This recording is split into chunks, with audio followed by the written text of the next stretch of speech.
edged forward, but didn't step into the house. "Hello?" she called, and her voice echoed. The entry was devoid of furniture. Olivia had told her Logan's brother had recently returned to Crimson, so maybe he had furnishings for his home on order. She hoped his purchases included a porch swing. A sound reached her from the back of the house, another curse and a child crying. She bit down on her lip and grabbed her cell phone from her purse, intending to call Olivia and Logan for backup. But the crying got louder, followed by a strangled shout of, "No," and Millie charged forward, unable to stop herself. She came up short as she entered the back half of the house. Rays of sunshine streamed through the windows, lighting the open family room as well as the kitchen beyond. Her gaze caught on the family room. Unlike the front of the house, the room looked furnished, although it was hard to tell, because dolls, stuffed animals, and an excess of pink plastic covered every square inch. It looked as if a toy store had thrown up all over the place. Did Jake Travers really have only one child? There was enough stuff here to keep a whole army of kids busy. She forced her eyes away from the girly mess to the kitchen. 2 tall bar stools were tucked under the island, which was littered with cereal boxes and various milk and juice cartons.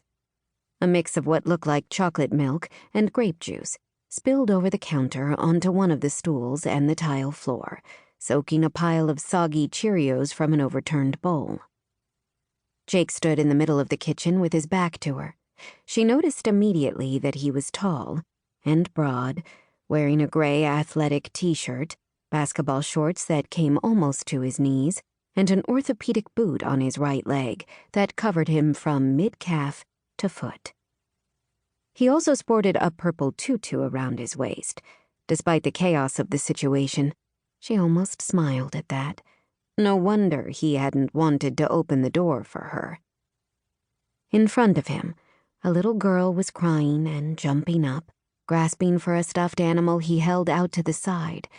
It might have been a rabbit, and was dripping more juice on the floor. The child had no hope of reaching it. Millie guessed he was well over 6 foot. When Olivia had sent her here to help Logan's poor, injured brother, Millie had pictured a debilitated invalid, not the hulking man before her. She almost backed out of the room and fled, but at that moment the young girl's eyes met hers. They were the same shade of blue as her father's, so big they almost looked out of place on her heart-shaped face.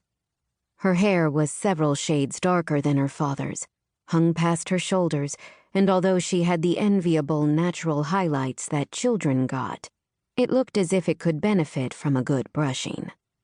She wore a pale pink leotard and matching tutu, the very essence of a tiny ballerina. Other than the juice stains down the front of it, Millie felt an immediate connection to her. The child fell silent, except for a tiny hiccup. Her eyes widened as she pointed at Millie. "It's a real-life fairy." Jake Travers breathed a sigh of relief before turning to see what his daughter, Brooke, was pointing at. He hardly cared if a real-life fairy was standing in his house. It had stopped Brooke's crying, and already the pounding in his head was starting to subside. But it wasn't a fairy staring at him from the far side of the family room. The girl he'd tried to chase away minutes earlier held up a tentative hand and waved at him. Not a girl, he realized now. She was a woman, a tiny sprite of a woman, but the morning light silhouetting her body revealed the soft curves underneath her flowery, flowing dress. "I'm Millie," she said, nodding, as if willing him to understand her. "Millie Spencer. Olivia's sister? She and Logan sent me over." She tucked a strand of chin-length caramel-colored hair behind one ear, the bracelets at her wrist tinkling as she moved. Brooke let out an enraptured gasp. "Look, Daddy! She sparkles!" He narrowed his eyes.